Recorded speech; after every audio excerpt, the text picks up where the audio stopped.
ברשות מורי ורבותיי, ברשות מרדת חר, בשלום סעדיה, שם יחיו ישמרו בעזרת השם.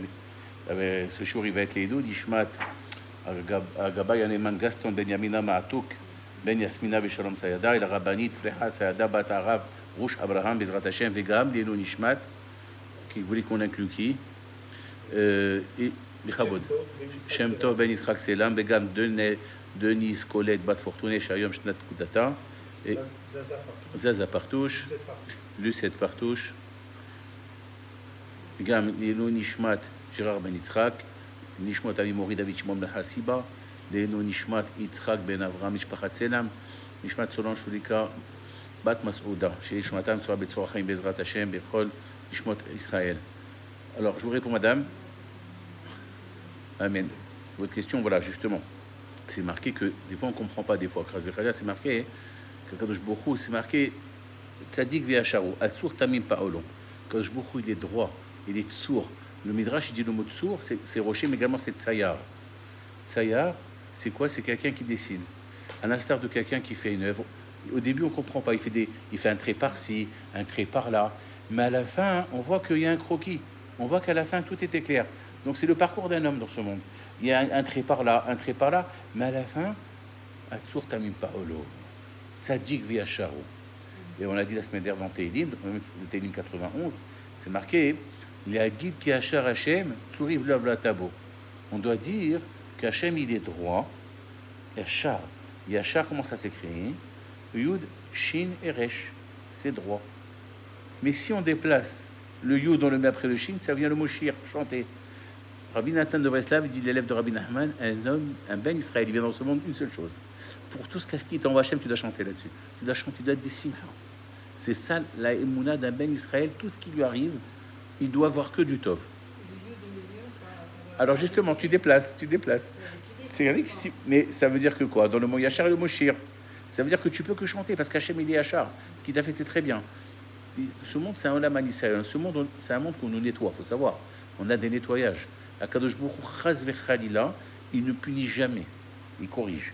Donc tout ce qu'on peut voir dans le plus grand djinn, on voit que Dieu c'est du rigueur, c'est pas la rigueur, c'est le rahamim. Au contraire, Kadosh Baruch Hu, c'est marqué Kadosh Baruch Hu, Hachem Tzadik Ifram, David Amelech dans Teilim. Hachem, lorsqu'il envoie une épreuve, il teste les tzadikim.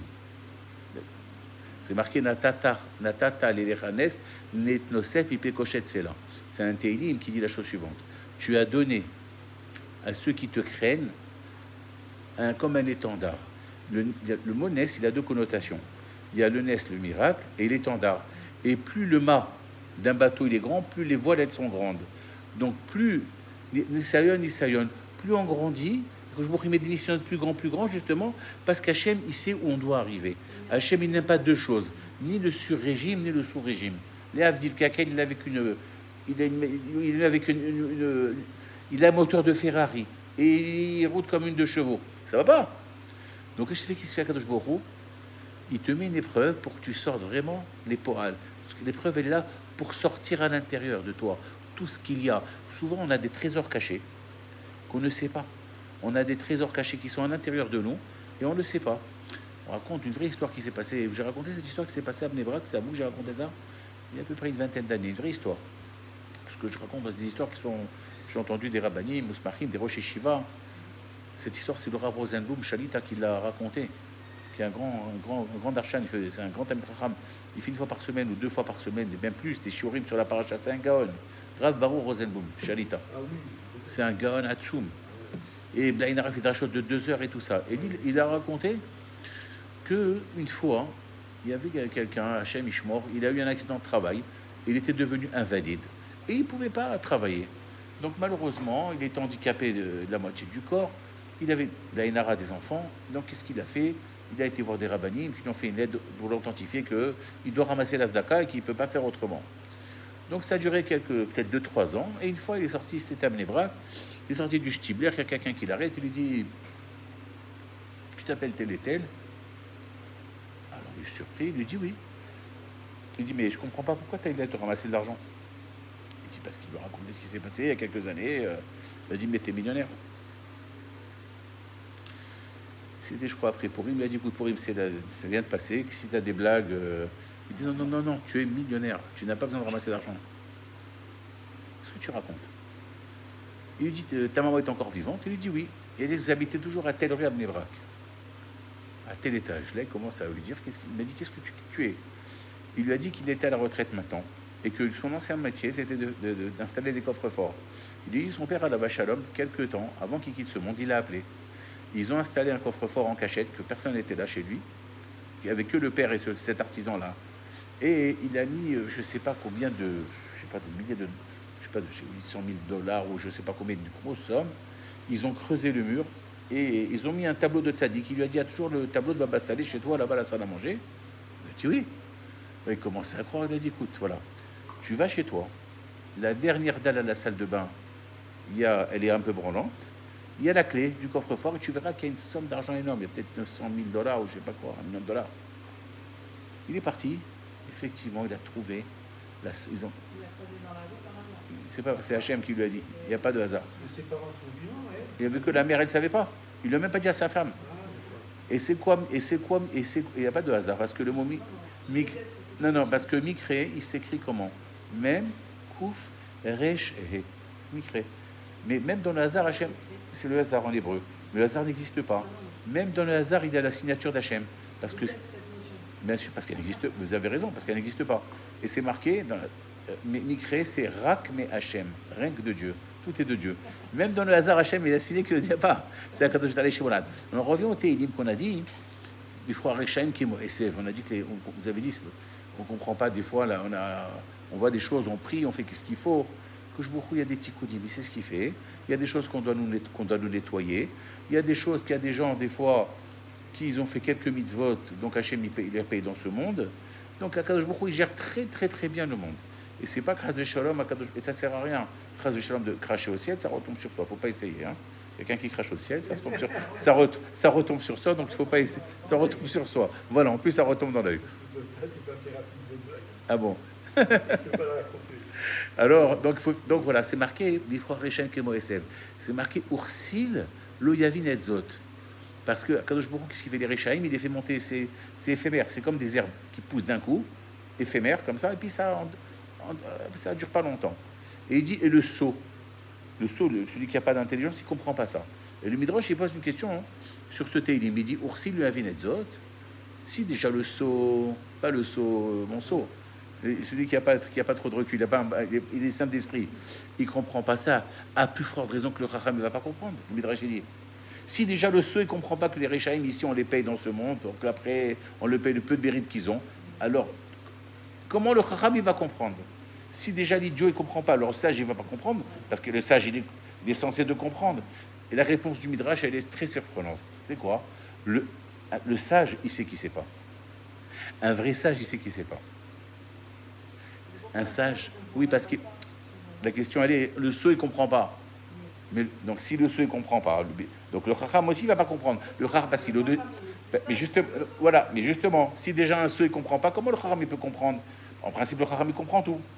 La question, elle est posée de façon un peu à l'envers, pour nous dire qu'un vrai Talmid Chacham, il sait qu'il ne sait pas. D'abord, Talmid Chacham, il s'appelle Talmid. C'est quelqu'un qui étudie tous les jours, il apprend. Jamais on arrive... d'accord? À Botaï. Donc on revient pour vous dire que dans la vie, dans les situations, des fois, on ne comprend pas. Et on va parler un petit peu aujourd'hui des Shar Gilgulim, qui sont basés sur le Sefer Rabbi et Menachem Azaria Mipad dans la Vachalon, qui est un très très grand Mikoubal. Donc nous, on va parler des Agadot. Je crois qu'on va le faire en 2 fois peut-être ce shiur, parce qu'il y a beaucoup de choses à dire. On va faire une introduction déjà. Le titre qu'on va lui donner, on va dire, c'est-à-dire réincarnation et réparation. Il y a des Gilgulim, on ne sait pas ce qui se passe. Le Midrash, il nous annonce comme ça. Alors, il faut savoir que derrière toutes les Agadot de la Gemara, ne sont pas des anecdotes. Il y a des sodotes. Il y a des grands rabbanim, des grands mikoubanim, comme le rabbi Azaria, Menachem Azaria Mipano Vachalom, que lui, il a décodé dans toutes les Agadot. Quel était le tikkun, le Gilgul, et ce qui se passait, qui ne se passait pas. On commence par le Midrash. C'est marqué, c'est un Midrash Rabbah, qui ramène la chose suivante. Il y avait un Ben Israël, il était très très riche, Baruch Hashem. Il était agriculteur, il avait une bonne parnassa, et du jour au lendemain, malheureusement, sa parnassa a commencé à péricliter, il a malheureusement, il a tout perdu. Et la Gemara dit dans Kiddushin que est-ce que tu as déjà vu quelqu'un, un animal, un ours, qui transporte tous les animaux, ils ont leur parnassa sans travailler. Et nous, les animaux, ils ont bien travaillé, ils ont leur parnassa. Oui, mais ils vont pas travailler, ils vont pas aller chez un patron. Quand il leur met leur subsistance, à part le serpent. Le Nachash, il a été maudit. D'accord? On lui a mis sa subsistance à côté. Il lui a dit poussière, tu vas la manger. Mais Ramé dit qu'en vérité, c'est pas une bracha, c'est une klala. C'est pas une klala, c'est une bracha en vérité. Puisqu'on lui met tout à disposition. Mais il faut faire attention. C'est une prison dorée. C'est une bracha déguisée en klala. Des fois, Hachem ne veut plus entendre les gens. Il leur donne tout à profusion, comme le Nachash.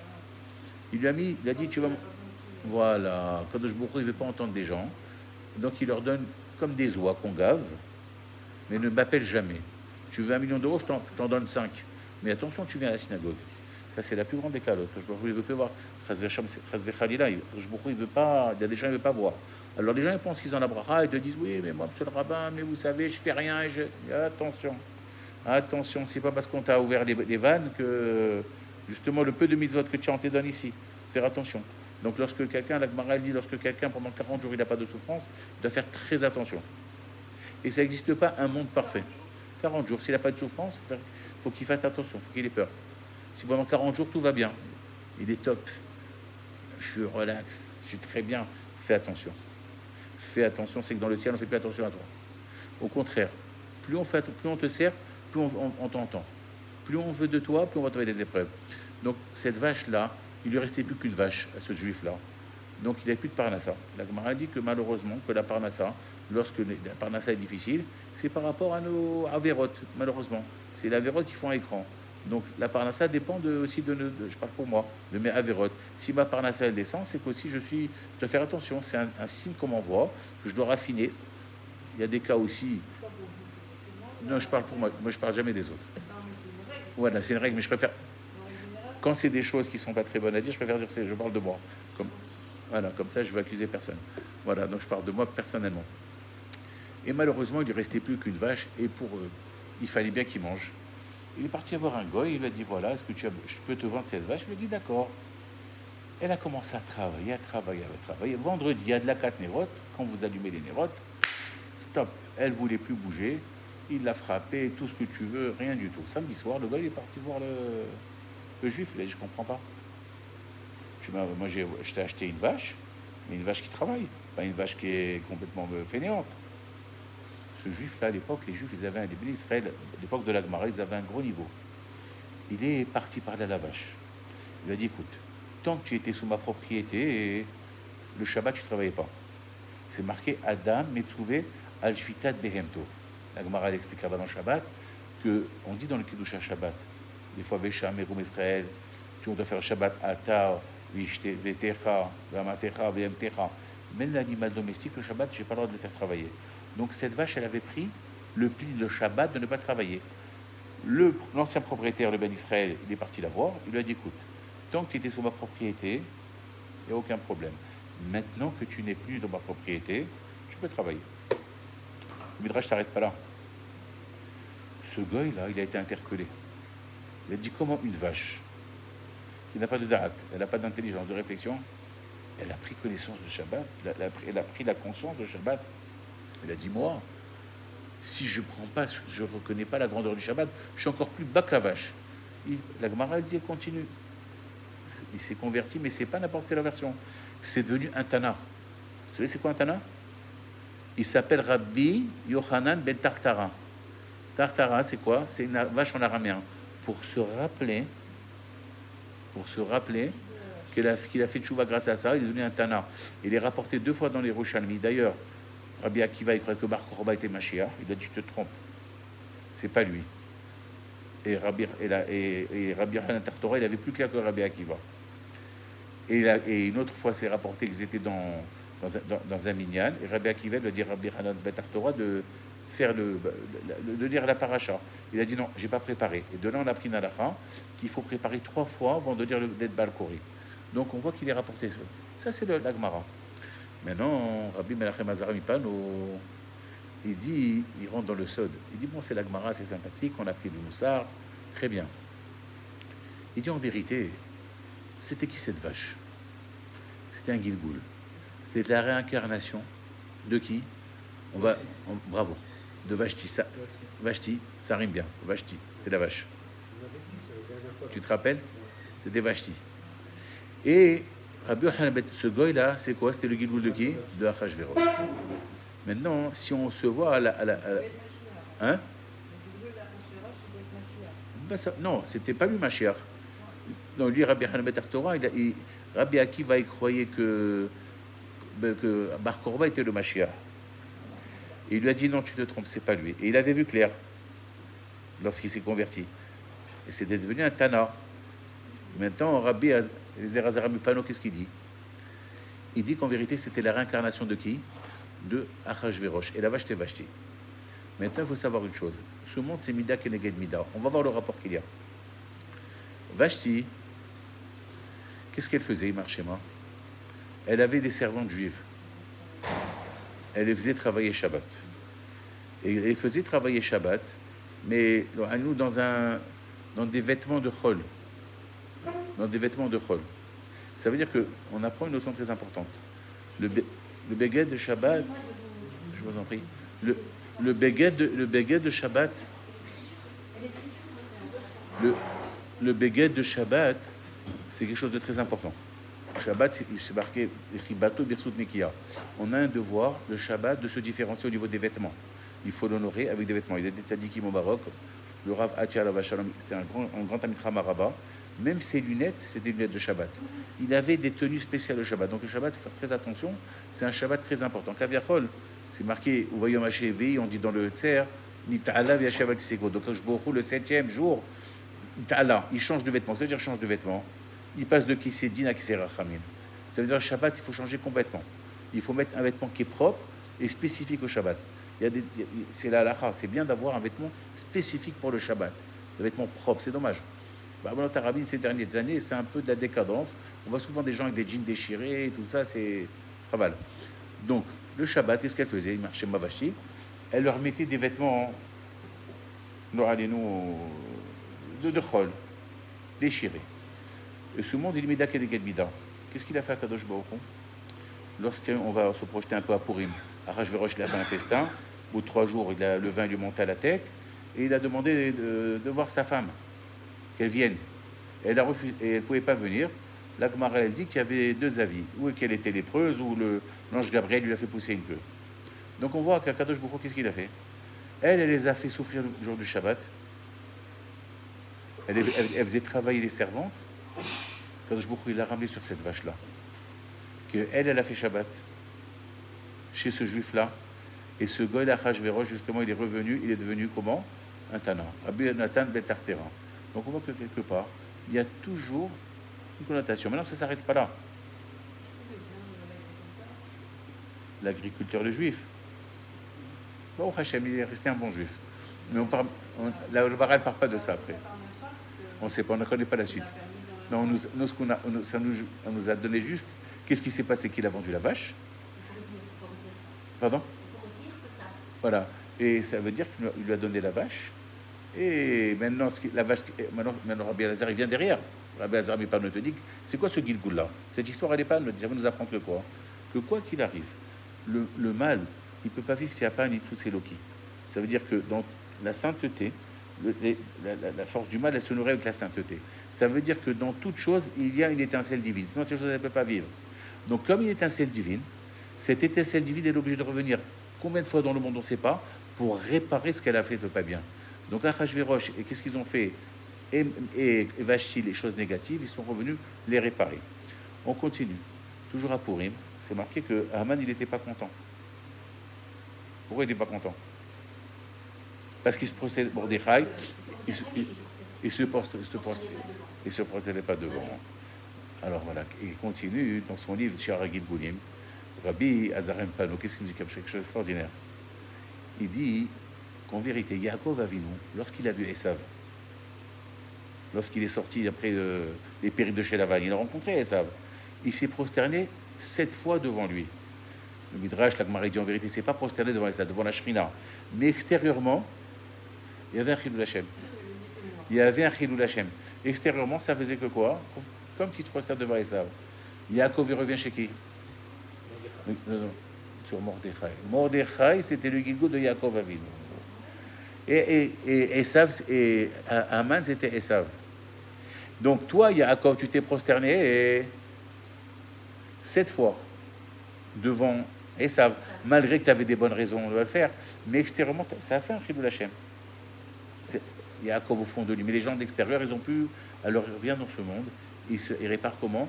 Ils ne se prosternent pas devant qui? Devant Haman, qui est le Gilgoul de Esav. Donc le monde, c'est comme ça, c'est une boucle. Ça va plus loin.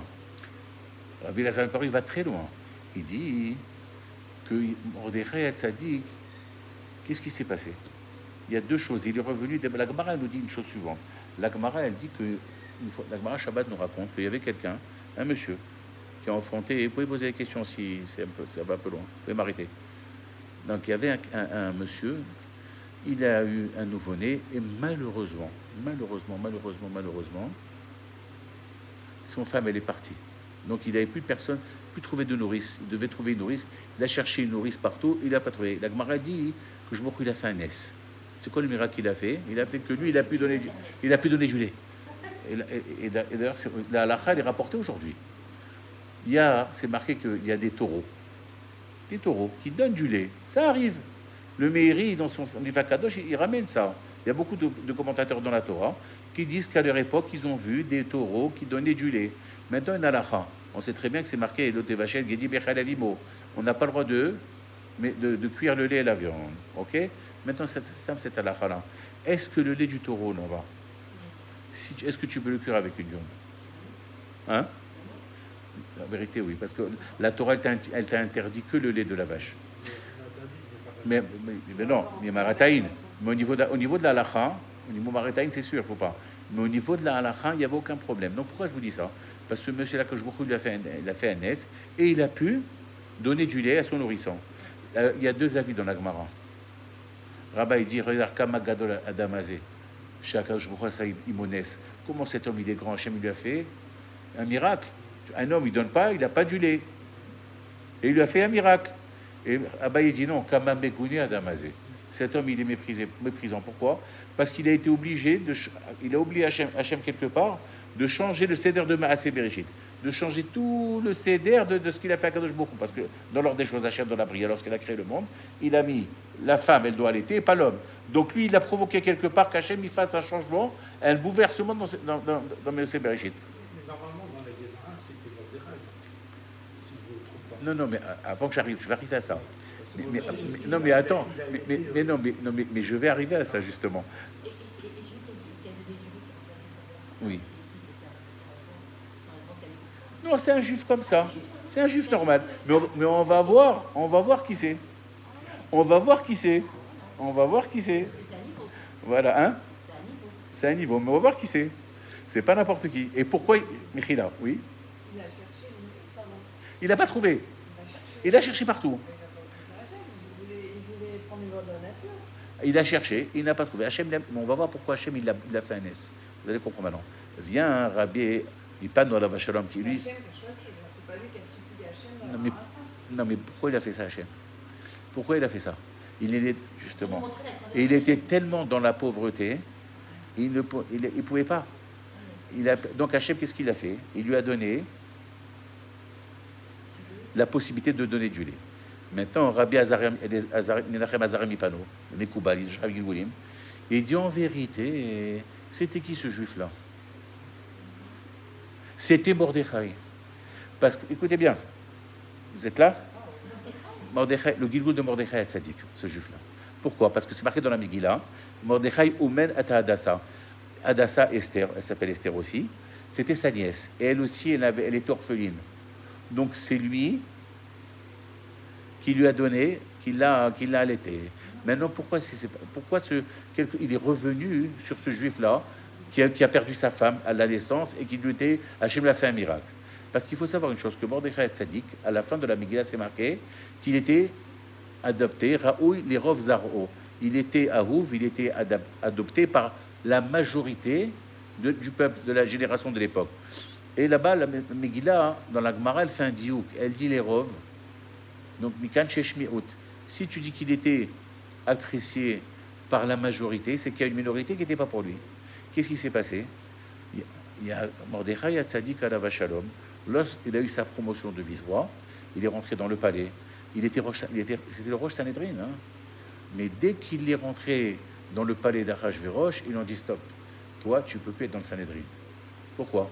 Parce que tu vas commencer à gérer des choses. Tu vas voir un petit peu la bourse, comment ça se passe, le 440, le machin. Ta tête elle va sortir de la Torah. Tu pourras plus quelqu'un qui pourrait être un Dayan, il faut être à 100% dans la Torah. Tu ne peux pas avoir ta tête ailleurs. Sinon, tu vas être imbibé de quelque chose. Ils l'ont destitué. Et pourtant, la Gemara, elle dit, écoutez bien, hein, pourtant, Mordechai, lorsqu'il était dans le cabinet là-bas, au palais de Achashverosh, il protégeait les Juifs. S'il y avait encore un mauvais décret comme Aman, il aurait pu l'arrêter tout de suite. C'est quoi la réponse de la Gemara? Gadol, Limouda Torah, Yoter Me'atzalat Nefashot. Le Limouda Torah, il est plus fort que d'aller sauver des âmes.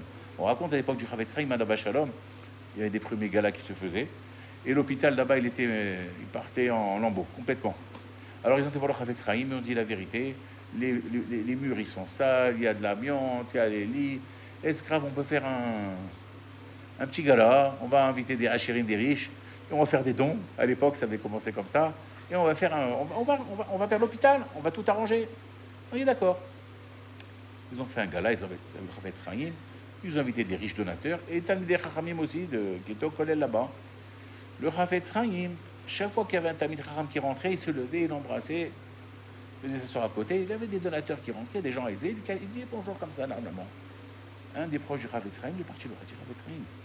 Attendez, on a besoin de ces gens-là. Quand des donateurs ils viennent, vous dites bonjour comme ça. Quand l'avrier rentre de Kolelman, vous vous levez, vous l'embrassez, vous le faites assis. Il a dit, écoute-moi bien. Il a dit, tant que je vais honorer les Talmidei Chachamim, ils vont étudier encore plus. Plus ils vont mieux étudier, moins il y aura de malades. Plus la Torah est développée, on n'aura pas besoin de lui. S'il y a des malades, c'est que la Torah elle est mal étudiée. Donc plus je vais honorer la Torah, plus il y aura moins de malades. Donc ils n'ont pas compris. Donc on revient. Ça veut dire que Mordechai, quelque part, c'était ce juif-là que la Gemara Shabbat, on lui a fait un miracle. Pourquoi? Il est revenu en Gilgoul. Pourquoi? Parce que toi, c'est marqué Kol HaMekayem Torah Me'oni Sofa Lekaima Be'osher. Je vais traduire dans le Pirkei Avot. Tout celui qui applique la Torah, qui pratique la Torah dans la pauvreté, à la fin, il va l'appliquer dans l'opulence, dans la richesse. Ve'kol HaMevatel Torah Me'osher Sofa Levatel Be'oni Haz V'Shalom. Tout celui que avec la richesse, il est bien, il piétine un peu la Torah, Shalom, il va la piétiner dans la pauvreté. Donc, Mordechai, lorsqu'il est à son niveau, attends, j'explique quelque chose, il met Dagdag, il met Tzadikim, Kechut Sahara, lorsque il est rentré un petit peu au palais là-bas, il est un peu moins, il est descendu dans la cadence de l'étude. Donc, tu reviens dans ce monde pour goûter un petit peu la pauvreté. Toi, dans la richesse, tu es un peu piétiné, tu es un peu... Attention, hein, à Kadosh Baoru, c'est marqué Usvivav Nisara Meod. Kadosh Baoru, il est médakdek, il est pointu. Plus quelqu'un, il est grand, puis on ne va rien lui pardonner. Oui, madame. J'ai pas la notion historique quand on n'a pas vraiment enflammé. Ben, c'est juste après, quand le Baruch Hashem, quand la fête de Purim, quand Aman il a été pendu. Donc, qu'est-ce qu'il a fait? Il a pris justement Achashverosh. C'est un peu l'historique de Yosef. Hein. Yosef, il descend de Mordechai, il descend de Yosef. Il est devenu vice-roi en Égypte à Pharaon. C'est tout ça et Binyamin. On voit et Mordechai descendait aussi de Binyamin, de Yosef. Donc, on voit, c'est un peu l'historique. Oui, exactement. Bien sûr. Mordechai Ishemini. Ishemini. Il descend de Binyamin. Et justement, on a su dans le cours, il y a quelques semaines de cela, que Amalek, il peut tomber qu'avec un descendant de Yosef, d'accord? Eux, ils sont donnés. Pourquoi? Parce que lorsque Yosef, il est né, Yaakov était chez Lavan. Il a dit, c'est le moment, c'est marqué, on l'appelle Yosef Hatzadik, Sotno chez Esav, l'accusateur de Esav. Il n'y a que lui qui peut combattre Esav. Pourquoi? Parce que le Midrash, il dit la chose suivante. Il dit que si les autres frères, ils ne pouvaient pas le combattre. Esav, pourquoi? Parce que Esav, ils peuvent, si les frères de Yosef, ils disent à Esav, oui, tu as poursuivi notre père, et il leur dit, ben vous aussi, vous avez vendu Yosef. Donc le seul qui peut accuser, qui peut contrecarrer la force de Esav, c'est Yosef Hatzadik. C'est pour ça que lorsque Yosef Hatzadik il est né, il a dit, ça y est, lui je peux. Pourquoi? Parce que Yosef Hatzadik, avec tout ce qu'on lui a fait, il a pardonné. Il n'a jamais tenu rancune. Il n'a jamais tenu rang cul. Esther, elle est restée avec le roi, Mordechai, il est venu dans Ça, ils ont, alors, Esther, c'est autre chose. Je ne veux pas rentrer là-dedans. Maintenant, donc, il est rentré dans le roi, mais on dit que, justement, lorsqu'il est rentré dans le palais, son intensité de limoud, elle était moins.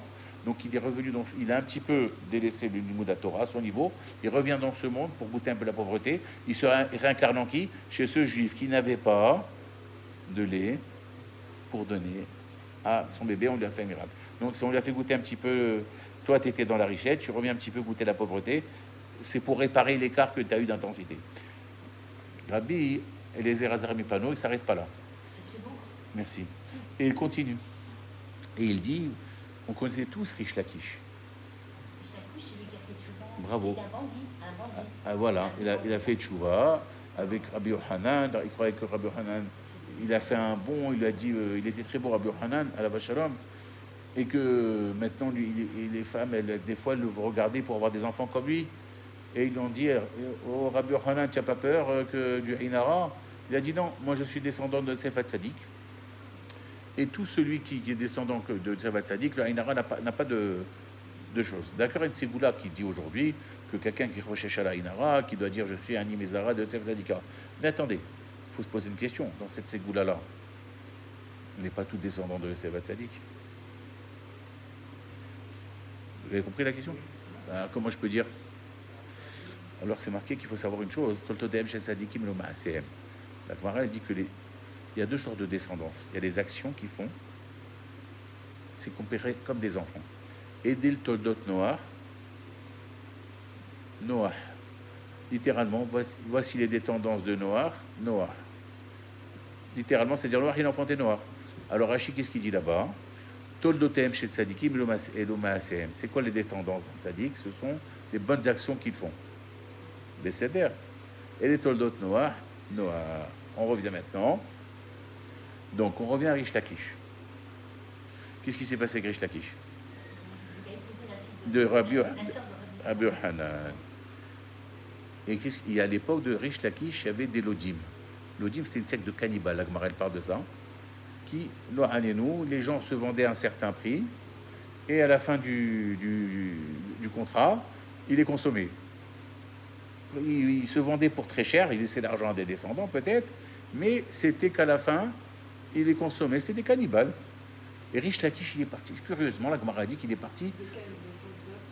On ne sait pas, c'est pas la Gemara, je ne sais pas si elle le dit, mais il y avait, c'était pas des belles Israël, hein, c'était une secte spéciale, d'accord, qui était déléguée à cela. Laissons ça de côté. On revient sur la notion El Toldot Noart El Tzadikim. On a posé la question. D'où je sais que je suis un descendant de Yosef, moi, pourquoi ça peut marcher? Alors déjà, il faut savoir une chose. Dans toute la Torah, il y a 2 fois le mot tzaddik. Dans toute la Torah chez Birtav. L'appellation tzaddik, elle est pour 2 personnes, pour Noah et Yosef. C'est quoi le facteur commun entre les deux? Ils ont donné à manger. Yosef a tzaddik, il a donné à manger à ses frères, à son père. Et Noah, il a donné à manger à toute la Teva. Et la Torah, elle a comparé, c'est ish tzaddik. Ça veut dire que des fois, quand je calque le comportement d'un tzaddik, je peux être de sa descendance. Si moi je fais comme Yosef tzaddik, je m'occupe à donner des pauvres et à nourrir des gens qui ont besoin, des ventres vides, et bien automatiquement je deviens, comme je calque sur ces actes, je deviens comme descendant de la mitzvah qui a été faite.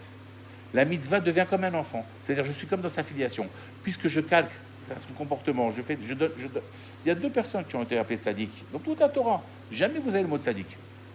Vous regardez dans le Sefer Torah, Noach et Yosef. C'est parce qu'ils ont donné à manger.